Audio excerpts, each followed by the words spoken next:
see here this person, do you remember who this fellow was? Aam Aadmi person, president, yes? So he went on hunger strike for quite a few days. So how did he manage to survive? It is this, during starvation, the ketone bodies come into use. Let us see how it happens. So at the end of the class, I expect you all to know what are ketone bodies, which are the names of the ketone bodies, what is ketogenesis and what is ketolysis, where exactly these processes take, what is the subcellular site for ketogenesis and ketolysis. You should be in a position to enumerate the functions of ketogenesis and also mention the normal plasma level of ketone bodies, what is ketosis, and the role of ketone bodies in starvation and uncontrolled diabetes mellitus. Did you follow? Now let us see the ketogenesis first and then we go into ketolysis. What are the tests performed for the detection of ketone bodies in the urine?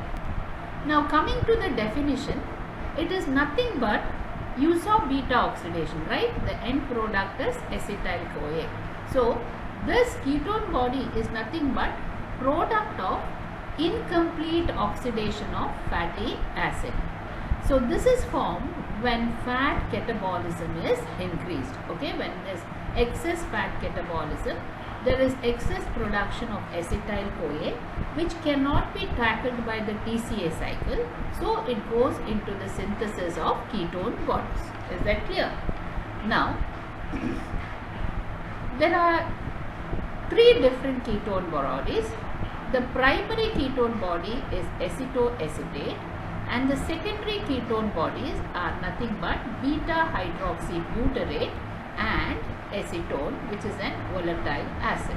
Okay, so what are ketone bodies? They are products of incomplete oxidation of fatty acid. And when is it formed? When fat catabolism is increased. Which is the primary ketone body? Acetoacetate, and the secondary ketone body is nothing but beta hydroxybutyrate. And now what is the function of ketogenesis? Basically students, ketogenesis will see that this uniform distribution of energy available from fatty acid between various tissues. So it will see that this uniform distribution of energy available from fatty acid between various tissues. Not only that, it will provide ketone bodies to the brain as an alternate source of energy. Now the brain utilizes normally glucose as source of energy. So when that is not available, ketone bodies are sent to the brain, are utilized by the brain as an alternative. Enzyme, enzyme is, what is enzyme? Beta ketothiolase. Now this acetoacetyl-CoA further will combine with one more molecule of acetyl-CoA to form HMG-CoA. HMG-CoA is nothing but beta hydroxy at the beta position or otherwise third position, beta hydroxy beta methyl glutarate-CoA, okay, otherwise called as HMG-CoA. The enzyme is, what is synthesized? HMG-CoA. So the enzyme is HMG-CoA synthase. Once HMG-CoA synthase is formed students, acetyl-CoA will be broken down from HMG-CoA and it will be released, and the remaining component is nothing but acetoacetic acid or acetoacetate. And the enzyme is, what has happened to HMG-CoA? It has been lysed. So the enzyme is HMG-CoA lyase. Okay, so this is the first ketone body, that is the primary ketone body which is formed. Now this acetoacetate formed by the addition of hydrogen. What happens is it gets converted to beta hydroxy, this is the beta carbon, beta hydroxy butyrate enzyme. This hydrogen has been got from NADH getting converted to NAD. Enzyme is dehydrogenase, beta hydroxy butyrate dehydrogenase. Or this acetoacetic acid without any enzyme can remove carbon dioxide and get converted to acetone, which is a volatile acid. So this takes place non-enzymatically. Carbon dioxide is removed, so the reaction is called as decarboxylation. Is that clear? So the primary ketone body is acetoacetate and the secondary ketone body is beta hydroxybutyrate and acetone, where remember acetone is a volatile acid, so it will expire out. Okay, remember the ratio of acetoacetate to beta hydroxybutyrate is 1:5. So most of the acetoacetate will be converted to beta hydroxybutyrate. Okay, so this is about ketone body synthesis or ketogenesis. Is that clear? Yes? Okay. Now coming to the, so now what happens? So very simple, I'll just recollect. Acetoacetyl CoA will, acetyl CoA will combine together to form acetoacetyl CoA. Acetoacetyl CoA will be converted to HMG. HMG CoA will be broken down to acetoacetate and acetyl. Now this acetoacetate form will be dehydrogenated to beta hydroxybutyrate. NADH is converted to NAD. Enzyme is dehydrogenase. Or by spontaneous decarboxylation, it is converted to acetone. So non-enzymatic spontaneous decarboxylation. Okay, that is about ketogenesis. Now breakdown of ketone body is called as ketolysis. Now this so where did the ketogenesis take place? Ketogenesis takes place in the liver, but breakdown takes place in the extrahepatic tissue. It cannot take place in the liver. I will tell you the reason why later. Now this so in the muscle, brain, etc. Subcellular site is the mitochondria. Okay. Now here this is beta hydroxybutyrate. Now this beta hydroxybutyrate is converted to acetoacetate. So that was a reversible reaction you saw in the last class. So last slide. So beta hydroxybutyrate dehydrogenase. Once acetoacetate is formed, it will be converted to acetoacetyl CoA. To acetoacetate, coenzyme A will be added, and this is got from succinyl CoA and succinyl CoA. So the coenzyme A will be transferred from succinyl CoA. So the enzyme is transferase. You needn't write all this, you just write transferase. So you get acetoacetyl CoA. Okay, otherwise called as thiopherase.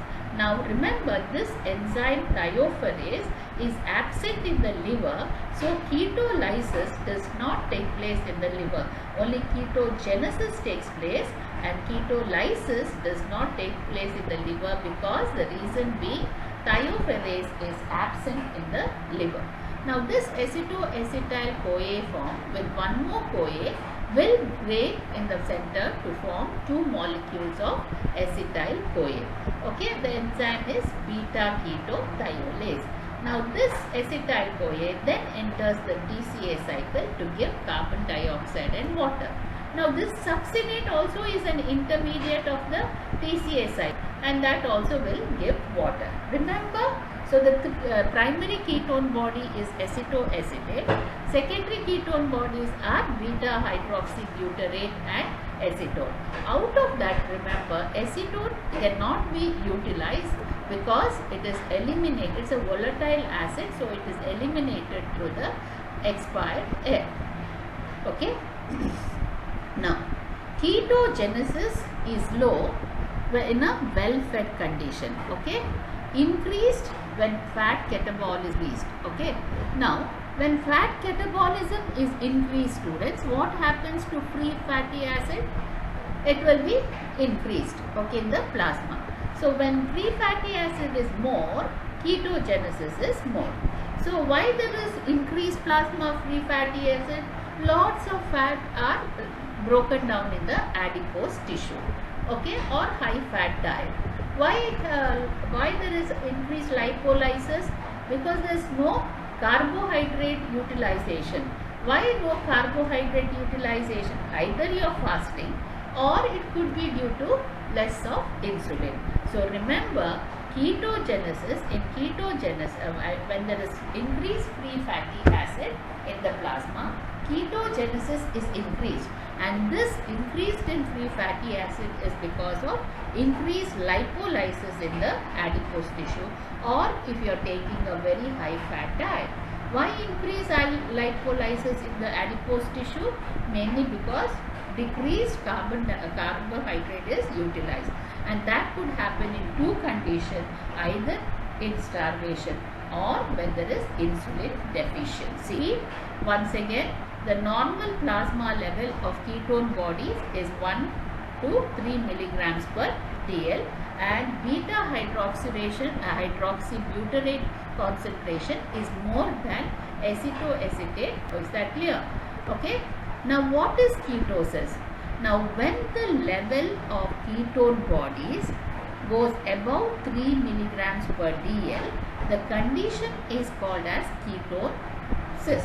Okay, ketone. So overproduction of ketone bodies exceeding the capacity of the extrahepatic tissue to utilize them leads to this. Okay, it results in 3 triad, that is ketonemia, increased ketone body in the blood, which will be excreted in the urine, ketonuria, and the breath of the patient will have acetone breath.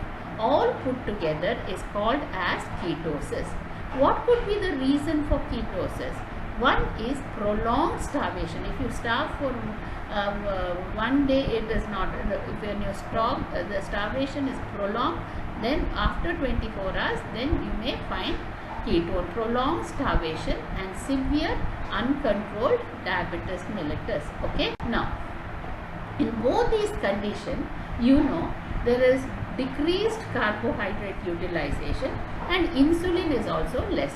So decreased glucose is taken up by the adipose tissue.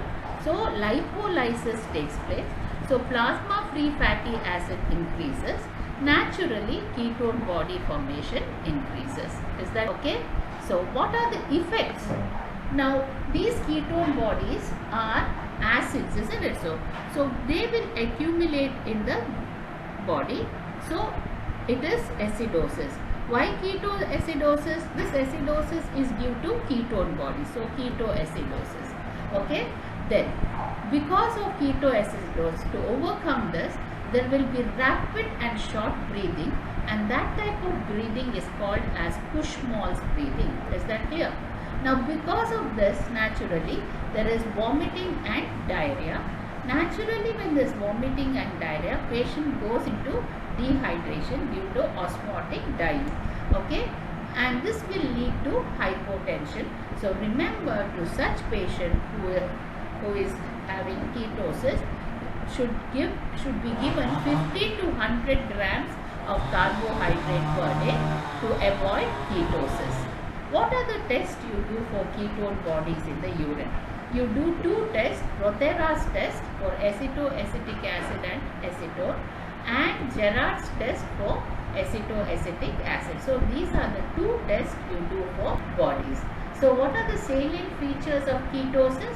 I said one is ketoacidosis, that is due to ketone body. So it is called as metabolic acidosis.